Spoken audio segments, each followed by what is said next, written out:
আরে এ তো বেঁচে আছে, হাসপাতালে নিয়ে যাওয়া দরকার। দাঁড়ো ভাই দাঁড়ো, মেয়েটা অ্যাক্সিডেন্ট করেছে। এই মেয়েটা না না, ওসব সামনে বাড়িতে আমি যাবো না। ভাই আপনাকে আমি 200 টাকা দেবো, এই সামনে সরকারি হাসপাতালে নামে দেবেন। ডাক্তারবাবু, ডাক্তারবাবু। সিস্টার, পেশেন্টকে এমার্জেন্সিতে নিয়ে চলুন। আর আপনি পেশেন্টটাকে রেখে এসে রিসেপশনে দেখা করুন। মেয়েটা কি? আরে ভারী বা কোথায়?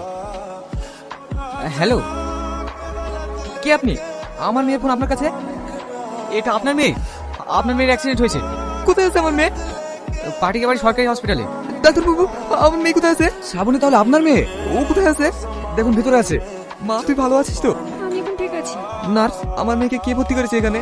ওনার নাম শাহিন, উনি বাইরে বসে আছে। তোমার নাম শাহিন? হ্যাঁ। তুমি তাহলে আমার মেয়েকে ভর্তি করেছো? হ্যাঁ স্যার। তুমি যদি সময় মতো আমার মেয়েকে না ভর্তি করতে, তাহলে হয়তো আমার মেয়ে। শাহিন, পেশেন্ট আপনার খোঁজ করছে। আপনি শাহিন, আপনি আমার জীবন বাঁচিয়েছেন। আমার যা করা উচিত আমি শুধু সেটুকুই করেছি। সেখানে তো অনেক লোকই ছিল, তারা তো কেউ হাত বাড়ায়নি। তোমার এই ঋণ আমি কোনোদিনই শোধ করতে পারবো না। তোমার জন্য আমি নতুন জীবন পেয়েছি। এসব আপনি কি বলছেন? বাঁচা মরা সবই তো উপরওয়ালার হাতে, আমি তো শুধু উপলক্ষ মাত্র। এই জায়গায় অন্য কেউ থাকলে এটাই করতো না শাহিন, আমি যেটা বুঝেছি, সবার ছাড়া তুমি অনেক আলাদা। স্যার, এই সময় পেশেন্ট একটু একা থাকলেই ভালো হয়। শ্রাবণীকে দেখাশোনা করার জন্য তুমিই থেকে যাবা। আমার বাড়িতে বৃদ্ধ মা, একটা বোন আছে, ওরা খুব চিন্তা করবে। সংসার যত চাপ সব আমার উপরে। শাহিন, তোমার কোনো চিন্তা নেই, তুমি শুধু তোমার বাড়ির ঠিকানাটা দাও, তারপর আমি সব দেখছি। কি রে, এত বড় অ্যাক্সিডেন্ট কি করে হলো? রাস্তাঘাটে একটু দেখে শুনে চলতে পারিস না? ভাই, পেছন থেকে গাড়িটা এসে মেরে দিয়েছে, আমি বুঝতে পারিনি। এটা কোথাকার তুই চিনতে পেরেছিস? পরে গিয়ে তো অজ্ঞান হয়ে গেছি, কি করে চিনবো? ছোট আব্বা আসেনি?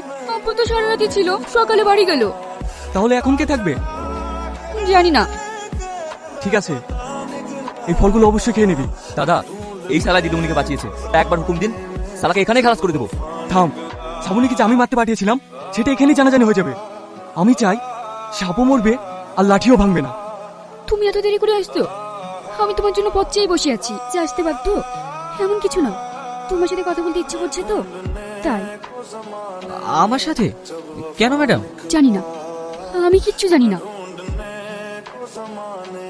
কি হলো ম্যাডাম? সকালকার ওষুধ তো একটাও খাননি। কে খাই দেবে তাই খাবো। Sorry madam. Madam, madam. হ্যাঁ। আচ্ছা শাহিন, তুমি এখন কি করো?